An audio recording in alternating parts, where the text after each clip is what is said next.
Pernah denger nggak sih pertanyaan yang kayaknya ngeremehin banget pendidikan perempuan? Hari ini kita bakal bedah sebuah jawaban yang cerdas dan kuat banget yang lahir dari pengalaman nyata. Sebuah jawaban yang siapa tahu bisa mengubah cara kita semua mandang pendidikan. Nah, ini dia nih. Ngapain pinter-pinter kalau ujungnya nikah? Kalimat yang mungkin udah sering banget kita dengar ya, seolah-olah semua kerja keras dan cita-cita perempuan itu bakal sia-sia gitu aja. Pertanyaan inilah yang pernah dilontarkan ke Xaviera Putri. Dan pembahasan kita kali ini bakal ngikutin perjalanan dia ngerumusin jawaban yang wah nusuk banget sih buat ngembungkam keraguan itu. Terus siapa sih sosok di balik jawaban sekeren ini? Namanya Xaviera Putri. Pengalaman dia ditempa di salah satu sistem pendidikan paling keras di dunia, yaitu Korea Selatan. Dan itu ngasih dia sudut pandang yang luar biasa unik. Yuk, kita lihat apa aja yang dia temuin di sana. Oke, kita mulai dari akarnya dulu ya. Biar kita ngerti pola pikir Xaviera, kita harus terbang dulu ke lingkungan yang ngebentuk dia. Lupain sejenak soal K-pop atau drama romantis. Selamat datang di realita sistem pendidikan Korea Selatan. Sebuah arena dengan tekanan akademik yang gila, hampir nggak kebayang. Coba dilihat bedanya jauh banget kan? Kalau di sini kita fokusnya ke skripsi di akhir, di sana riset itu udah jadi makanan sehari-hari dari tahun pertama. Bayangin, masuk kuliah tanpa harus langsung nentuin jurusan. Dikasih setahun penuh buat bener-bener nyari apa sih yang kamu suka.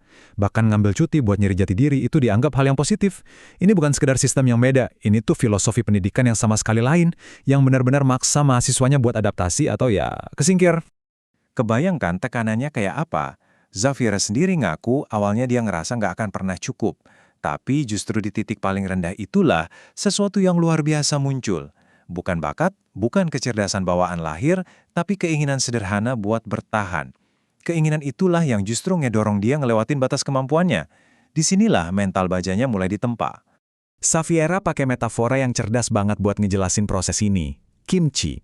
Awalnya kan aneh, asing, bahkan mungkin gak enak. Sama kayak tantangan hidup di Korea. Tapi seiring waktu, karena terus-terusan dihadapi, hal yang tadinya susah itu justru jadi sesuatu yang dia nikmati. Dan malah jadi sumber kekuatannya. Ini pelajaran penting banget tentang gimana kita bisa berdamai sama kesulitan. Nah, dari semua pengalaman keras itu, lahirlah definisi pintar yang beda banget. Lupain deh ide kalau pintar itu bawaan lahir. Menurut Xaviera, kepintaran itu bukan anugerah, tapi sebuah bangunan yang harus kita rancang dan kita bangun sendiri, bata demi bata. Jadi, fondasinya apa aja nih buat ngebangun kepintaran versi dia? Xaviera ngebaginya jadi 3 pilar utama. Pertama, mental baja. Soalnya, tanpa mental yang kuat, tantangan sekecil apapun bisa ngeruntuhin kita. Kedua, disiplin di atas bakat. Ini keyakinan kalau konsistensi itu bakal selalu ngalahin potensi yang nggak diasah. Dan yang terakhir, kuasai waktu. Semua orang punya 24 jam yang sama kan, tapi nggak semua orang bisa manfaatin itu. Dan kutipan ini wah bener-bener nangkep inti dari pilar keduanya. Aku lebih takut sama orang yang disiplin dibanding sama orang yang pintar. Kenapa coba? Karena pintar doang tuh ada mentoknya. Tapi disiplin dan kerja keras yang konsisten itu bisa nembus batasan apapun. Ini adalah kemenangan buat usaha, bukan sekedar anugerah. Nah, gimana cara praktisnya? Pertama, prioritasin. Coba deh cari 20% usaha yang bisa ngasih 80% hasil. Kedua, seimbangin. Kamu harus tahu kapan waktunya gaspol, kapan waktunya ngerem. Dan yang paling penting, jangan pernah ngerasa udah tahu segalanya. Tetaplah lapar akan ilmu, karena dunia ini luas banget buat dijelajahi. Oke, sekarang kita lihat gambaran besarnya. Kenapa sih semua ini penting banget? Karena ternyata pendidikan itu bukan cuma buat diri kita sendiri. Pendidikan itu adalah warisan.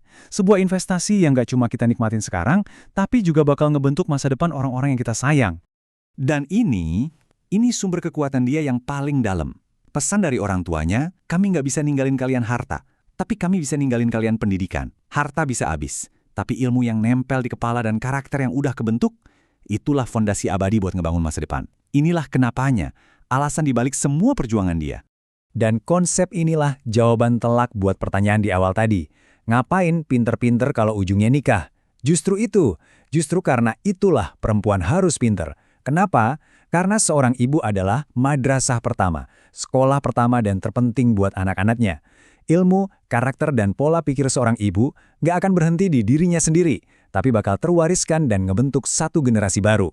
Jadi, kita sampai nih di kesimpulan utamanya. Kalau kita lihat lagi seluruh perjalanan ini, intinya tuh satu, pendidikan itu jauh lebih besar dari sekedar selembar ijazah. Pendidikan adalah proses menempa diri, sebuah bengkel untuk membentuk karakter kita. Dan inilah hasilnya. Proses belajar itu menempa kita jadi pribadi yang disiplin, yang jago ngatur waktu. Proses itu juga ngajarin kita cara bangkit lagi setelah gagal dan ngebangun kecerdasan emosional. Ini semua adalah bekal hidup yang gak akan pernah bisa dinilai cuma pakai angka di transkrip. Jadi, inilah jawaban pamungkasnya. Buat apa pinter-pinter? Jawabannya simpel, karena pendidikan itu bukan lagi nyiapin kita buat sebuah pekerjaan. Pendidikan itu nyiapin kita buat kehidupan. Ia ngebentuk kita jadi manusia yang lebih utuh, lebih tangguh, dan lebih bijaksana. Nah, sebagai penutup, coba deh kita bawa pertanyaan ini ke dalam diri kita masing-masing. Kalau setiap buku yang kita baca, setiap tantangan yang kita taklukkan itu ibarat satu batu bata. Pertanyaannya adalah, pribadi seperti apa yang sedang kamu bangun dengan bata-bata itu?